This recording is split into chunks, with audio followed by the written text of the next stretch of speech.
கர்த்தராகிய இயேசு கிறிஸ்துவின் நாமத்தினாலே மகிமை டிவி நேயர்களே, மீண்டுமாக ஒரு காருண்ய நேர நிகழ்ச்சிக்கு உங்களை அன்போடு கூட வாழ்த்தி வரவேற்கிறேன்.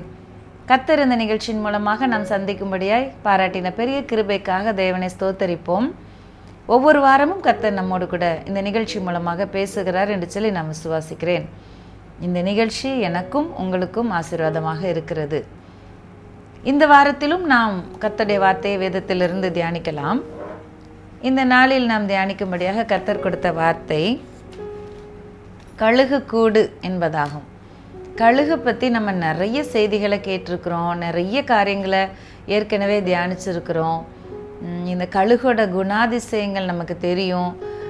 ஆனாலும் இந்த நாளிலே இதை கொஞ்சம் நினைவு கூறும்படியாய் இந்த வார்த்தைகள் மூலமாக கர்த்தர் எதையோ நம்மோடு கூட பேசுகிறார், நம்மை நினைவுபடுத்த விரும்புகிறார் என்று சொல்லி நான் யோசிக்கிறேன்.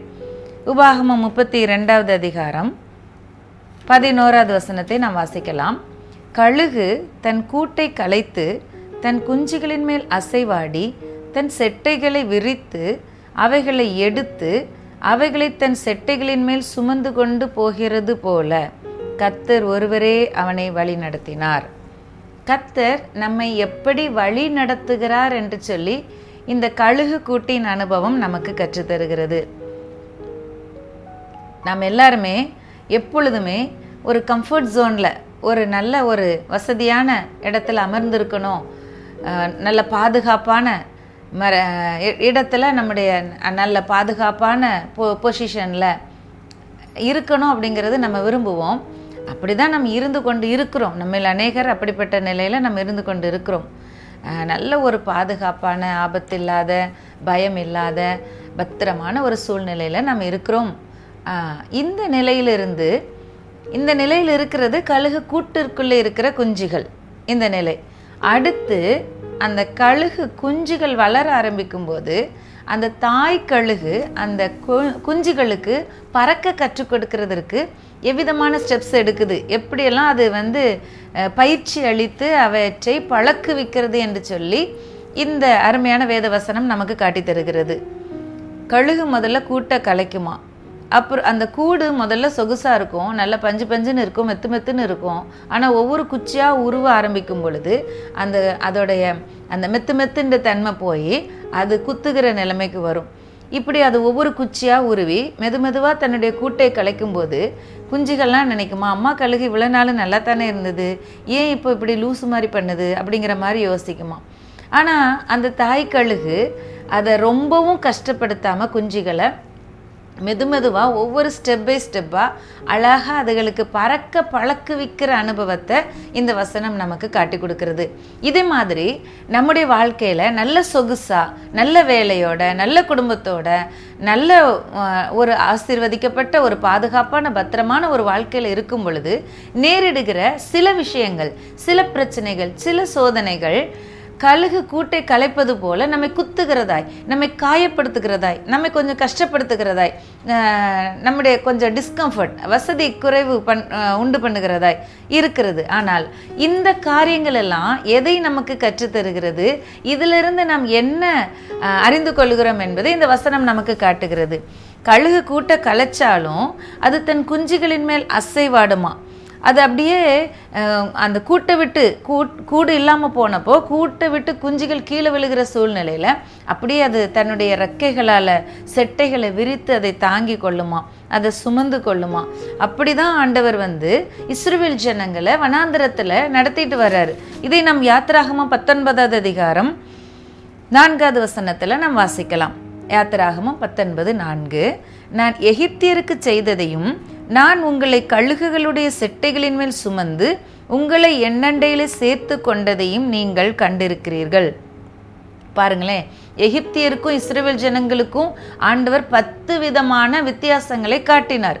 எகிப்து மேலே என்னென்னவோ வாதைகள் வந்தது, ஆனால் அவை ஒன்றும் இஸ்ரவேலருடைய கூடாரங்களில் வரவில்லை, இஸ்ரவேலரை அவை தொடவில்லை. அப்போ அந்த இடத்துல இருந்து, எகிப்திலிருந்து கர்த்தர் தம்முடைய ஜனங்களை பெரிய அற்புதங்களை, அடையாளங்களை காட்டி எகிப்தின் அடிமைத்தனத்திலிருந்து விடுதலையாக்கி கொண்டு வருகிறார். ஆனால் கொண்டு வருகிற பாதையோ வனாந்தரமா இருக்கிறது. இந்த வனாந்தரத்தில் நடத்துகிற நாட்கள் ஒருவேளை இஸ்ரவேல் ஜனங்களுக்கு கொஞ்சம் டிஸ்கம்ஃபர்ட்டாக இருந்திருக்கும், வசதி குறைவானதாக இருந்திருக்கும். ஆனால் அந்த நேரத்தில் ஆண்டவர் என்ன சொல்கிறாரு, நான் உங்களை கழுகுகளுடைய செட்டைகளில் சுமந்து கொண்டு வந்தேன், நான் உங்களை தவிக்க விடலையே, தாகத்துக்கு தண்ணி கொடுத்தேன், பசிக்கு போஜனம் கொடுத்தேன், உங்கள் ஆசை தீர காடைகளை வரவழைச்சி நல்ல ஒரு நான்வெஜ் மீல்ஸ் உங்களுக்கு நான் ஆயத்தம் பண்ணி கொடுத்தேன், காடைகளை வரவழைச்சி சமுத்திரத்துலேருந்து காற்று வீச பண்ணி காடைகளை வர வச்சு உங்களுக்கு கொடுத்தேன். இந்த வனாந்தரத்தில் நான் நடத்தின நாட்களில் உங்களுக்கு ஒன்று குறைவுபடவில்லையே, உங்களை யாரும் பலவீனப்படலை, உங்களை யாரும் எந்த கஷ்டமும் இல்லாதபடிக்கு நான் உங்களை கழுகு தன் குஞ்சுகளை செட்டையில் சுமப்பது போல நான் உங்களை சுமந்து கொண்டு வந்தேன் அப்படின்னு சொல்லி ஆண்டவர் இந்த இடத்துல சொல்கிறார். அப்போ அது ஒரு பாதுகாப்பை குறிக்கிறது. கர்த்தர் நம்மை நடத்துகிற பாதை அது ஒரு பாதுகாப்பான பாதை அப்படிங்கிறத குறிக்கிறது. ஒருவேளை இந்த கழுகு குஞ்சுகளுக்கு விஷயமே புரியாது, ஏன் அம்மாக்களுக்கு இப்படி நடந்து கொள்கிறதுங்கிறதே புரியாது, தனக்கு பாதுகாப்புலாம் இல்லாமல் போனது போல தெரியும். அதே மாதிரி தான் சில சமயங்களில் கர்த்தர் நம்மை நடத்துகிற பாதை நாம் பாதுகாப்பற்ற சூழ்நிலையில் இருக்கிறது போல நம்மை உணரச் செய்யும். எப்படி இருக்கும் எதிர்காலம், நம்ம கீழே தவறி விழுந்துருவோமா, நம்ம மேலே எழும்பி வந்துருவோமா, இந்த கேள்விகளுக்கெல்லாம் நமக்கு பதில் தெரியாது. இந்த சூழ்நிலையில் நம்ம வித்ஸ்டாண்ட் பண்ணிடுவோமா, நம்ம நிலச்சி நின்றுவோமா, இதெல்லாம் நமக்கு பதில் தெரியாத நிறைய கேள்விகள் இருக்கும். இதில் அடி எடுத்து வைக்கலாமா, இது செஞ்சால் இது வாய்க்குமா, இல்லை இதை நான் செய்யாமல் இருக்கணுமா, இந்த காலம் நான் அமைதியாக இருக்கணுமா, இல்லை நான் வாயை திறந்து பேசினா தான் ஏதாவது நடக்குமா என்று சொல்லி ஒரு பாதுகாப்பற்ற சூழ்நிலை, இதுதான் கூடு கலைக்கப்படுகிற அனுபவம். அடுத்து என்ன செய்வது, ஒருவேளை இதை குறித்து நான் மனுஷருடைய தயவை நாடணுமா, இல்லை நான் அமைதியாக இருந்து கர்த்தருடைய சமூகத்தில் காத்திருக்கணுமா, இதற்காக நான் எது ஸ்டெப் எடுத்து வைக்கணுமா, இல்லை எதுவும் என்ன அடி எடுத்து வைக்காமல் நான் அமைதியாக இருக்கணுமா, இப்படி என்று சொல்லி நாம் அநேக நேரங்களில் இந்த கழுகு கூடு கலைக்கப்படுகிற இந்த அனுபவத்துக்குள்ளே இருக்கிறோம். அந்த நேரத்தில் அதான் அந்த அழகா ஆண்டர் சொல்றாரு, நீ கர்த்தருடைய பிள்ளை தானே, நீ கர்த்தருடைய ஜனம் இல்லை, நீ ரட்சிக்கப்பட்ட ஜனம் இல்லை, உனக்கு ஆண்டோடைய வார்த்தை என்ன சொல்லி தருகிறது அப்படின்னு சொன்னா, இந்த கழுகு கூட்டை கலைக்கிற அனுபவம் அந்த குஞ்சுகளை கீழே விழுறதுக்கு இல்லை, இந்த குஞ்சுகள் மாண்டு போறதுக்கு இல்லை, கீழே தரையோடு விழுந்து ஒன்றும் இல்லாமல் ஆகிறதுக்கு இல்லை, அது கலைக்குது அப்படின்னு சொன்னா அதுல திணற நேரத்துல தன் செட்டைகளால சுமந்து அதை என்ன சொல்லுது அப்படின்னா, அதை அப்படியே பழக்குவிக்குது. கழுகு அப்படியே குஞ்சுகளை மேலே சிறகடித்து பறக்கிறதுக்கு பழக்குவிக்கிறது. ஒரு அருமையான ஊழியக்காரர் சொல்லுகிறார், அந்த ஃபஸ்ட்டு கழுகு அப்படி தன்னுடைய குஞ்சுகளை ட்ரெயின் பண்ணும்போது ஃபஸ்ட்டு அப்படியே வட்டம் அடிக்க வைக்குமா, அப்படியே அதுகளும் ஜாலியாக அப்படியே கொஞ்சம் நேரம் வட்டம் அடிச்சிட்டு இருக்குமா, அதுக்கப்புறம் அது அப்படியே ஒரு ஸ்பைரலாக அப்படியே வட்டத்திலேயே மேலே ஏறும்படி அப்படி கொஞ்சம் கொஞ்சமாக அதை அப்படியே மேலே அழைத்து செல்லுமா. இப்படி அது அந்த குஞ்சுகளை பழக்குவிக்கிற அனுபவத்தை பார்த்தா ரொம்ப அருமையானதாக இருக்கும். சரி, அப்படிதான் பாருங்க, நமக்கும் தெரியாது அடுத்தது ஸ்டெப் என்ன செய்ய போகிறோங்கிறது தெரியாமல் இருந்தாலும் ஆண்டோருடைய கைடன்ஸ்குள்ள, ஆண்டோருடைய பாதுகாப்புக்குள்ள, ஆண்டோருடைய அரவணைப்புக்குள்ள நம்ம இருக்கிறோம் அப்படிங்கிற நம்பிக்கையும் விசுவாசம் இருந்தால் அடுத்த ஸ்டெப் அப்படி ஸ்பைரலாக வட்டத்திலேயே அப்படியே மேலே எழும்புகிற அனுபவமாகத்தான் இருக்க முடியும். அப்படித்தான் கழுகு தன் குஞ்சுகளை ட்ரெயின் பண்ணுது. அப்படியே கீழே விழுகிற மாதிரி விழுகிற சூழ்நிலை வந்துச்சுன்னா தாங்கிக்கிடும், அதுக்கப்புறம் கொஞ்ச நேரம் கழித்து திரும்ப அப்படியே பறக்கிறதுக்கு பழக்க வைக்கும். இப்படி உயர உயர உயர அழகான ஒரு பாடல் வரிகள் செல்கிறது, மேலே உயரே உயரே உயரே நான் பறப்பேன்னு சொல்லி. இது செட்டைகளை விரிக்கும் காலம், உயரங்களில் பறக்கும் காலம், உன்னதருடைய மகிமை நம்ம மேலே இருக்குது. இப்போ இந்த வசனத்தை கேட்டுக்கொண்டிருக்கிற உங்களோட என்னோட கர்த்தர் பேசுகிறார், கர்த்தருடைய மகிமை நம்ம மேலே இருக்கிறது. இது நம் செட்டைகளை அடிக்கிற காலம், இது எழும்புகிற காலம், இது உயர பறக்க வேண்டிய காலம். நாம் இந்த இடத்துல பயப்பட வேண்டியதில்லை, கலங்க வேண்டியதில்லை, திகைக்க வேண்டியதில்லை. ஏன்னா ஆண்டவர் உடனே வார்த்தைகளை கொடுக்கிறார், பேசுகிற அவருடைய சமூகத்தில் போய் காத்திருக்கும் பொழுது, அதான் கர்த்தருக்கு காத்திருக்கிறவர்கள் கழுகுகளை போல செட்டைகளை அடித்து எழும்புவார்கள். ஆண்டோடைய பாதத்தில் காத்திருக்கும் போது அதுதான் நமக்கு ஆலோசனையின் காலம். கழுகுடைய குஞ்சுகளை பழக்குவிக்கிற அந்த காலம் போல ஆண்டோடைய சமூகத்தில் வந்து காத்திருக்கும் பொழுது நம்முடைய கேள்விகளுக்கும் எதிர்கால தேவைகளுக்கும் கர்த்தர் ஆலோசனை கொடுக்கிற காலம். அந்த ஆலோசனையை பெற்று நாம் உயிரை எழும்புகிற காலம். இந்த நிலைமையிலிருந்து இப்பொழுது இருக்கிற நிலையிலிருந்து அடுத்த ஸ்டெப் நாம் வளருகிற காலம், ஒரு முன்னேற்றத்திற்குள்ளாய் செல்கிற காலம். இந்த நாட்களை குறித்து நாம் ஒரு பாதுகாப்பற்ற சூழ்நிலையை உணர வேண்டாம். ஏனென்றால் கர்த்தர் நம்மோடு கூட இருக்கிறார். அவர் சொல்றார், வனாந்தரத்துல நடத்தினாலும் நான் உன் கூட தானே இருக்கேன், நீ வனாந்தரத்தை கடந்து வா, நான் வருவேன், நான் வந்து அப்புறம் வரேன்னு சொல்லல, நான் அங்க போய் நிக்கிறேன்னு சொல்லல. ஆண்டவர் ஒவ்வொரு அடி எடுத்து இஸ்ரவேல் ஜனங்கள் நடக்கும் பொழுதும் அவங்க கூட தானே போறாரு. மேகஸ்தம்பமா கூட போறாரு, அக்னிஸ்தம்பமா கூட போறாரு, அவர் ஜீவ தண்ணீரா கூட போறாரு, தாகந்து இருக்கிறவரா கூட போறாரு. என்ன அவங்களுக்கு தேவையோ, என்ன அவங்களுக்கு அந்தந்த சூழ்நிலைக்கு தேவையான விஷயமா இருக்குமோ அதை ப்ரொவைட் பண்றதுக்கு ப்ரொவைடரா, அவங்களுக்கு எல்லாவற்றையும் கொடுக்கிறவராய், அவங்களுடைய தேவைகளை சந்திக்கிறவராய், திருப்தியாக்குகிறவராய் கூடவே சென்று கொண்டு இருக்கிறார். இப்படிதான் ஆண்டவர் நம்மையும் பழக்க வைக்கிறார். இந்த கழுகு கூட்டு அனுபவத்திலிருந்து நாம் கற்றுக்கொள்ள வேண்டிய நிறைய விஷயங்கள் இருக்கு. நம்முடைய காலம் இது இந்த கூடு கலைக்கப்படுறது போல ஒரு டிஸ்கம்ஃபர்ட்ல நம்ம இருந்து கொண்டு இருக்கிறோம்னு சொன்னா, இது நாம் பயிற்றுவிக்கப்படுகிற காலம். நாம் உயர பறக்க போகிறோம். உன்னதங்கள்ல அவர் நம்மை உட்கார வைக்கிற தேவனா இருக்கிறார். அவர் நம்மை வந்து உன்னதங்கள்ல உயர் ஸ்தலங்கள்ல நடக்க பண்ணுகிற தேவன், அமர வைக்கிற தேவன். இந்த கழுகை பற்றி நம்ம இன்னொரு விஷயம் நம்ம பார்க்க முடியும். அதோட வேகம், கழுகுன்னு சொன்னாலே அதோட வேகம் அவ்வளோ தூரத்துல இருந்து ஷார்ப்பாக கீழே இருக்கிற இறைய அவ்வளோ வேகமாக வந்து டப்புன்னு கொத்திட்டு மேலே ஏறி போயிடும். அதோட ஜோனுக்கு கொண்டு போயிடும். அங்கே போய் தான் அது வந்து ஆகாயத்தில் கொண்டு போய் தான் ஒரு பாம்பு கூட அது கீழே வந்து ஒரே அட்டாக்கு பண்ணி அவ்விட்டு எடுத்துகிட்டு போய் அது வானத்தில் மேலே கொண்டு போய் வச்சு அதை டீல் பண்ணும். அது இந்த நேரத்தில் ஆண்டவர் இப்படிப்பட்ட ஒரு எப்படி சொல்கிறது, ஒரு தூர பார்வையை நமக்கு தருகிறார், வேகத்தை நமக்கு தருகிறார். என்ன இந்த ஆண்டவரே நம்ம கழுகு போல நான் உன்னை சுமக்கிறேன் அப்படின்னு சொன்னால் அவரு அந்த குணாதிசயங்களை நம்ம ஒப்பிட்டு பார்க்க முடியும். ஆண்டவர் நமக்காக எவ்வளோ வேகமாக செயல்படுகிறவராக இருப்பார், நம்மை வேகமாக செயல்படுத்துகிறவராக இருப்பார், நமக்கு தூர பார்வையை தருவார், நம்முடைய எதிரியை அட்டாக் பண்ணுகிற பலத்தை தருவார். கழுகுடைய வேகம், கழுகுடைய பலம், கழுகுடைய பராக்கிரமம், இதெல்லாம் நம்ம பார்க்கும் பொழுது நம்மையும் ஆண்டவர் இப்படிப்பட்ட கழுகுக்கு எப்படி இளவயதை புதுப்பித்து கொடுக்கிறார். இது போல நமக்கும் இளவயதுனாலே அது ஒரு பலன். இளவயதில் தான் சில பேருக்கு இளவயது கசப்பான அனுபவங்கள் நிறைந்ததாக இருக்கும். வேண்டாப்பா, அந்த காலங்களை நான் நினச்சி பார்க்கவே விரும்பலை அப்படின்னு சொல்கிறவங்க கூட இருப்பாங்க. ஒருவேளை அப்படிப்பட்டவங்க இருக்கலாம். ஆனால் பொதுவாக நம்ம இளவயதுன்னு சொல்லும்போது அது அழகுள்ள காலம், அது பலமுள்ள காலம், அது உற்சாகமுள்ள காலம், அது சுறுசுறுப்பான காலம், அது ஒரு ரசிக்கக்கூடிய காலம், இனிமையான காலம் என்று சொல்லி நாம் சொல்லலாம். இப்படிப்பட்ட ஒரு இளவயதை புதுப்பிக்கிறவராய் கழுகு போல் இளமையை புதுப்பிக்கிறார்.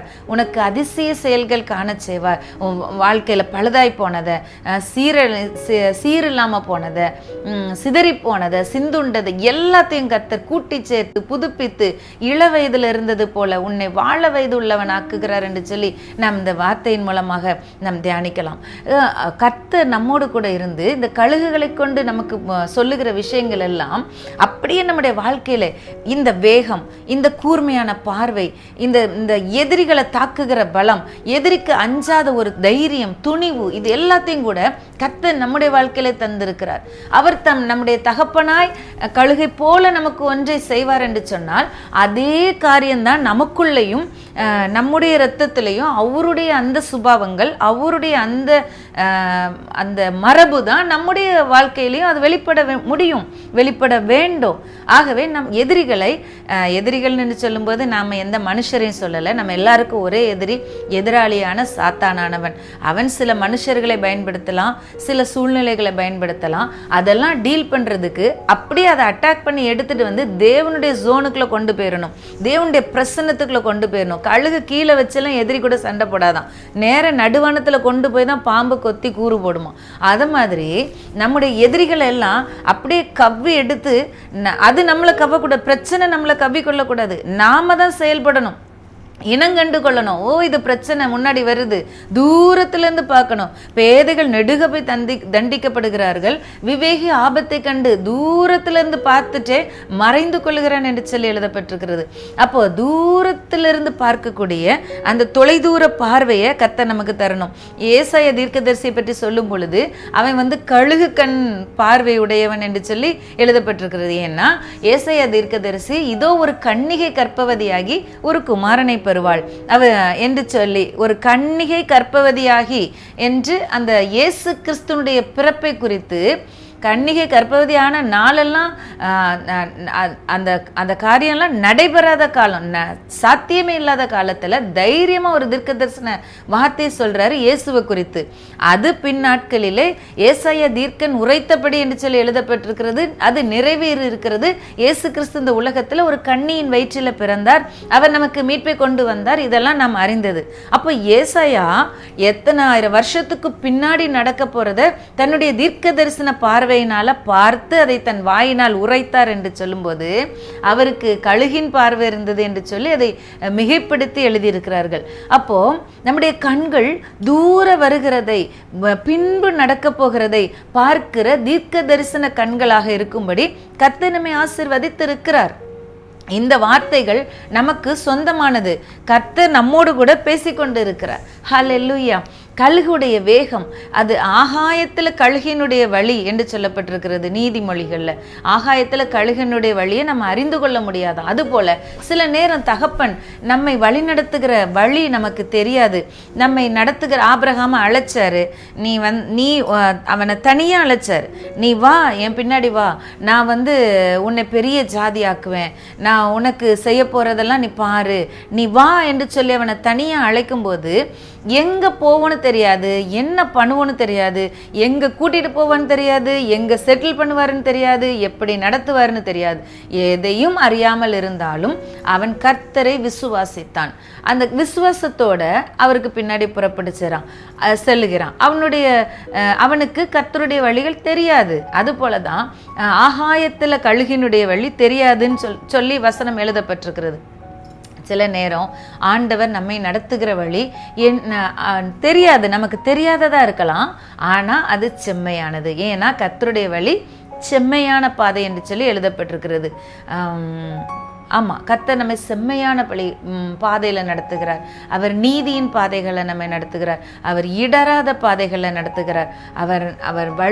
நமக்கு அது தெரியாத, நம்முடைய அறிவுக்கு அது எட்டாத விஷயமா இருக்கலாம். ஆனால் கர்த்தர் சகலத்தையும் அறிந்தவர்.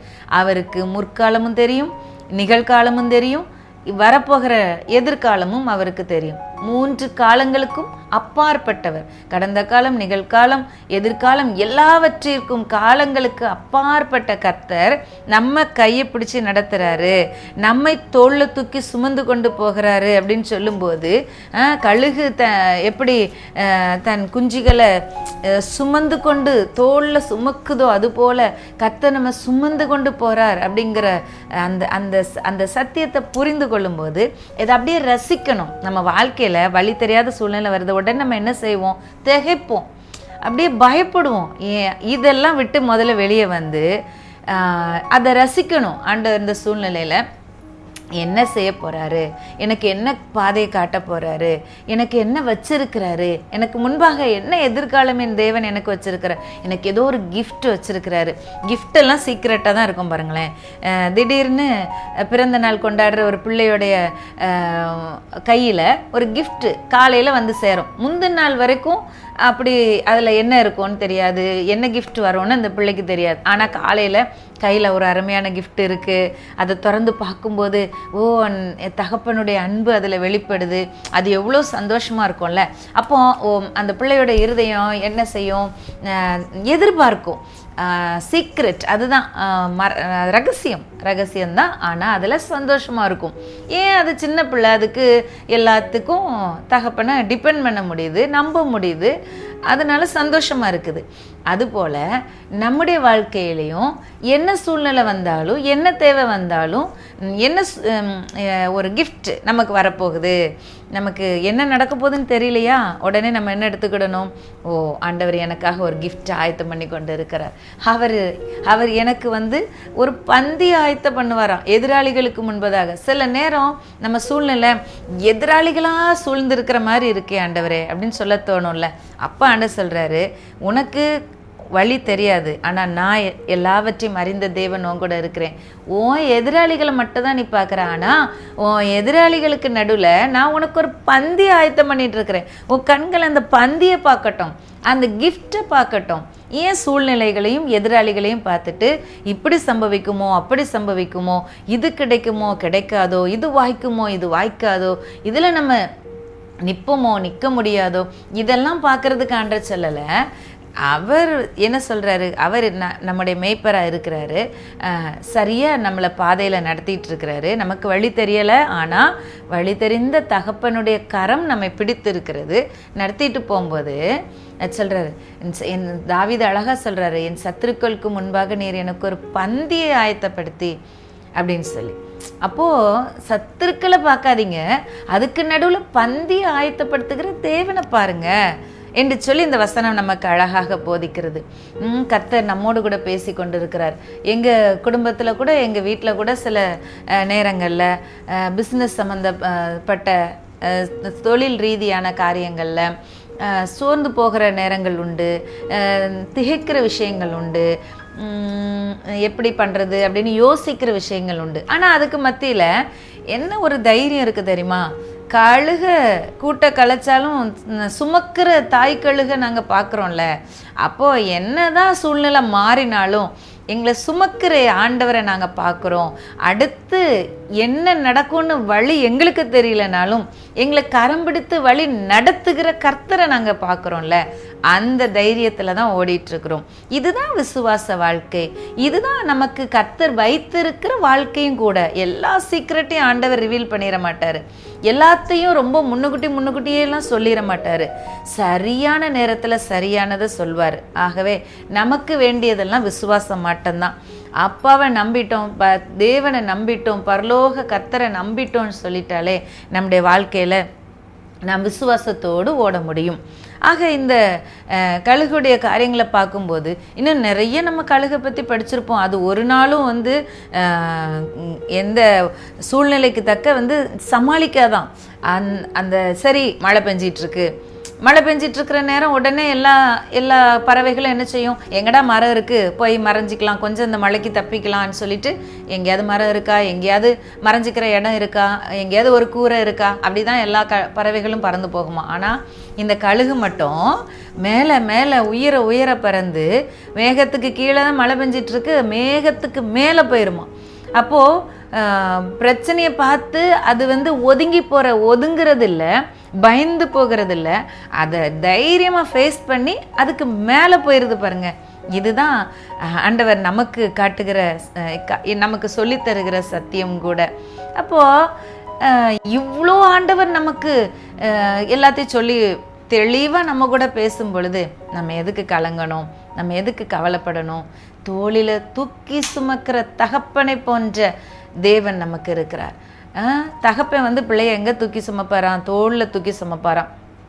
ஏன்னா என் கண்ணுக்கு எட்டாததை கூட என் பிள்ளை கண்கள் பார்க்கட்டும்னு சொல்லி தோளுக்கு மேலே தூக்கி அவங்க தலைக்கு மேலே போய் அந்த பிள்ளை தகப்பன் பார்க்க முடியாத எல்லைகளை கூட பார்க்கிற லெவலில் தூக்கி வைக்கிற உலக பிரகாரமான தகப்பனையே நம்ம பார்க்கிறோமே. அப்போது நம்முடைய பரலோக தகப்பன் நம்மை எந்த அளவுக்கு அவர் நம்மளை நேசிக்கிற தகப்பன், எந்த அளவுக்கு நம்ம உயர்வானதை பார்க்கணும், நிறைய நம்ம தெரிந்து கொள்ளணும், மேன்மையானதை நம்ம எட்டணும் அப்படிங்கிறதுல எவ்வளோ கவனமுடையவராக இருப்பார். கர்த்தர் நல்லவர். ஆகவே இந்த வார்த்தையின் மூலமாக நாம் கற்றுக்கொள்ள வேண்டியதெல்லாம், ஒருபோதும் நம்ம சோர்ந்து போக வேண்டியதோ இளைப்படைய வேண்டியதோ இல்லை. இதெல்லாம் சேலஞ்ச் அப்படின்னு சொல்லிட்டு சந்தோஷமாக எடுத்துக்கிட்டு சில பேர் இந்த இடத்துல தான் வாழ்க்கையில் ரொம்ப நொந்து போயிடுறாங்க, சோர்ந்து போயிடுறாங்க, என்ன செய்யணும்னு தெரில. ஆனால் வசனம் என்ன சொல்லுது ஏசாயாவில்? கர்த்தருக்கு காத்திருக்கிறவங்க கழுகுகளை போல செட்டைகளை எடுத்து எழும்புவாங்க.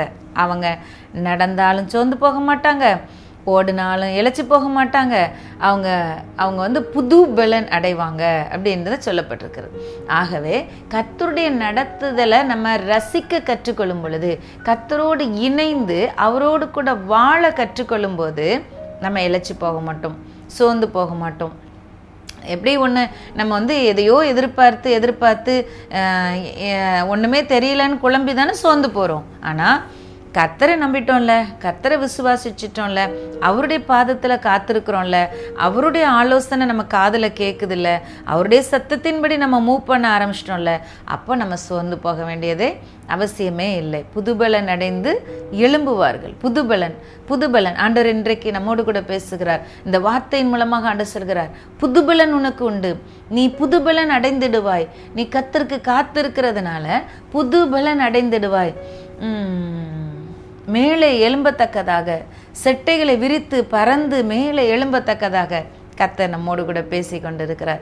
நம்ம சோர்ந்து போக வேண்டியதில்லை, நம்ம இளைப்படைய வேண்டியதில்லை, சூழ்நிலை பார்த்து பயப்பட வேண்டியதில்லை. அது அப்படி தான் இருக்கும். சில நேரங்களில் நிறைய நம்ம எக்ஸ்பீரியன்ஸ் பண்ணியிருப்போம். அது மத்தியில் சரி தலைவிதி அப்படியெல்லாம் சொல்லக்கூடாது. இது என்னத்தையோ அவர் வச்சது நடக்கும், என்னத்தையும் நடக்குது அப்படிலாம் சொல்லக்கூடாது. ஆண்டவர் என்ன நடத்த போறாருங்கிறத ஆவலோட எதிர்பார்க்கணும். தேவனே, நீர் என் தேவன், நீர் என் தேவன், எனக்கு நன்மை செய்கிற தேவன், என்னோடு இருக்கிற தேவன். நீங்கள் என்ன செய்ய போறீங்கன்னு நான் காத்துக்கிட்டே இருக்கேன் ஆண்டவரே. இதை தான் என் கண்கள் நோக்கி கொண்டு இருக்கிறது. எப்படி ஒரு வேலைக்காரியோட கண்கள் எஜமாட்டியின் கையை பார்த்துக்கிட்டே இருக்குமோ, ஒரு வேலைக்காரனுடைய கைகள் எஜமானுடைய கண்களை பார்த்துக்கிட்டே இருக்குமோ, அது மாதிரி நீங்கள் என்ன நடத்த போகிறீங்க, என்ன செய்ய போகிறீங்க அப்படின்னு சொல்லி என் கண்களும் உண்மையே பார்த்து கொண்டு இருக்குதுன்னு சொல்லி அவருக்குள்ள இன்னும் ஒரு ஸ்டெப் அவரோட கூட இணைந்து ஸ்ட்ராங் ஆயிடணும், இன்னும் நம்ம பலமடைஞ்சிடணும். அப்போது ஆண்டவர் இதுக்கு தான் ஆண்டவர் இதைத்தான் நம்மக்கிட்ட ஆண்டவர் விரும்புகிறார். நாளுக்கு நாள் நீங்கள் புதுபலன் அடைஞ்சு பலத்தின் மேல் பலன் அடையணும், மகிமையின் மேல் மகிமை அடையணும் அப்படின்னு சொல்லி தான் கர்த்தர் விரும்புகிறார். அதற்காக தான் கர்த்தர் இந்த பாதையில் உங்களை நடத்தி கொண்டு வருகிறாரே தவிர நம்மை கைவிடுவதற்கோ கீழே விட்டு விடுவதற்கோ அல்ல. நம்முடைய தேவனாய் கர்த்தர் நல்லவர், எப்பொழுதும் அவர் நல்லவராகவே இருக்கிறார், நமக்கு நன்மை செய்கிறவராகவே இருக்கிறார். நாம் ஜெபிக்கலாம். அன்பின் பரலோக தகப்பனே, உம்மை துதிக்கிறோம், உம்மை ஸ்தோத்தரிக்கிறோம் அப்பா. இந்த நாளிலும் நீர் எங்களோடு கூட பேசினதற்காக உமக்கு நன்றி. ஒருவேளை நாங்கள் நடக்கிற பாதை, நீங்கள் நடத்துகிற பாதை எங்களுக்கு புரியாததாக இருக்கலாம், எங்கள் பிள்ளையுடைய எதிர்காலத்தை குறித்த கேள்விக்குறிகள் எங்கள் மனதில் இருக்கலாம். ஆனால் நீங்கள் நடத்துகிறதுனால நாங்கள் உங்களுக்கு பிள்ளைகளாக இருக்கிறதுனால அப்பா, நீங்கள் சரியான பாதையில் தான் நடத்துகிறீங்க, நீங்கள் சரியான இடத்துல எங்களை கொண்டு வைப்பீங்க, எங்களை ட்ரெயின் பண்ணுறீங்க. சில நேரம் நாங்கள் தோல்வி அடையும் போது இது சரிதானா அப்படின்னு சொல்லி நம்ம எடுக்கிற ஸ்டெப் சரிதானா, நம்முடைய தீர்மானம் சரிதானா என்று சொல்லி நாங்கள் குழம்புறோம்ல, அந்த இடத்துல நீங்கள் நிற்கிறீங்கப்பா.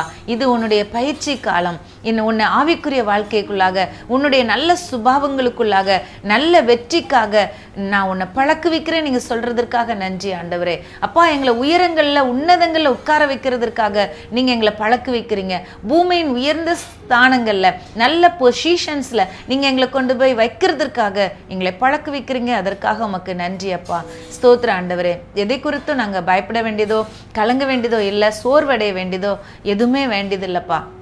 கர்த்தர் நீர் எங்கள் கரத்தை பிடிச்சிருக்கிறதுனால உன் பின்னே நாங்கள் ஓடி வருவோம் ஆண்டவரே. உயர்ந்த ஸ்தானங்களை நாங்கள் பெற்றுக்கொள்வோம். அதற்காக உமக்கு நன்றி செலுத்துகிறோம். எல்லா துதியும் கனமும் மகிமும் உமக்கு ஏறெடுக்கிறோம். இயேசுவின் நாமத்தில் ஜெபிக்கிறோம் நல்ல பிதாவே, ஆமேன்.